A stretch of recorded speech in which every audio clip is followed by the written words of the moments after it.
This trial marks the first time the former couple is seeing each other since their split 6 years ago. Ventura, who is 8 months pregnant, was said to be rubbing her belly throughout her testimony while wiping away tears as she detailed, as she put it, the violent abuse she endured while dating Combs for a decade. You're watching. Why would you want to go through that? Why would you even want to put your child through that? And he ain't even been born yet, man. That's wild to me. I'm a very spiritual person. I feel like that baby gonna feel every neuron of her emotions and her thoughts and everything that she gotta process through this whole ordeal. And I don't feel like that ain't right, gang. But hey, who am I? Watching Law and Crime.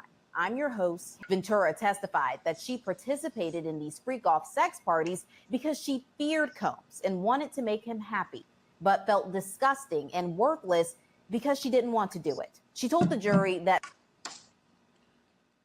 And that's another thing too, gang.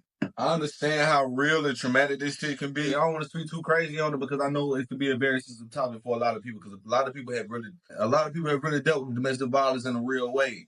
Gang, I got a little sister, gang, and I pray that she never has to feel like she gotta please any man ever on this earth to the point where she gotta do something that she don't feel like she needs to, or she would like to, or she even feels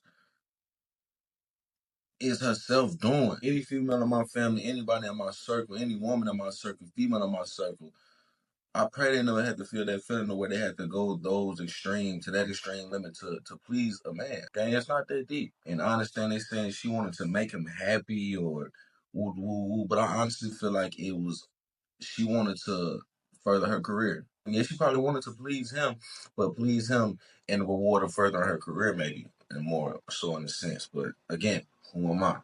That the hip-hop star would, quote, knock me over, drag me. She said she was 22 years old when Combs first proposed the drug-fueled sex parties, and they allegedly became weekly occurrences, reportedly happening in hotel rooms in New York City, Atlanta, Los Angeles, Miami, Turks and Caicos, and Ibiza. Ventura said the freak-offs typically lasted between 36 to 72 hours, the longest one lasting 4 days, and that the frequent sex would often leave her ill and cause her to have. And you can't even see it. I don't know what they was putting on her, but that was my idol growing up. That Me and You video when she was in that damn whatever dance room doing all the damn dances, this and shit, gang. I used to dream about that shit when I was in prison. I got that video visually replaying in my head as a memory to this day right now. That really fucked my childhood up, just hearing all this shit, gang. Not in a funny way or none of this shit. Definitely in a serious way. I even named my first